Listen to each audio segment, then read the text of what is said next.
Jochiw thieth mopogore opogore pacho ka owuok tung' moswo gi jatend migawo mar thieth ewi paro mar chik mar Quality Healthcare and Patient Safety Bill 2025 michano chwal e od bura.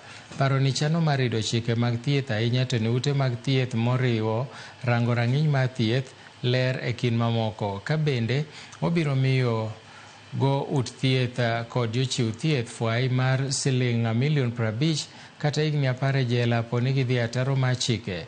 Paro mar riwruoge mag thieth goeko ok orwakogo.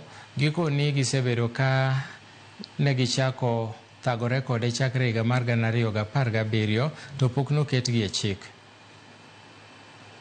Yale mambo yote ambayo yamewekwa pale ndani ni mambo ambayo yameweza yakawa yamekuwa katika sheria zingine ambazo zinatumika kwa sasa.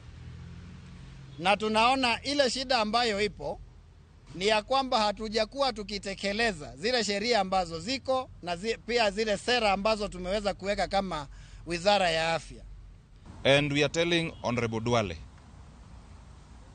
we understand that you've already declared that this bill will pass whether we like it or not.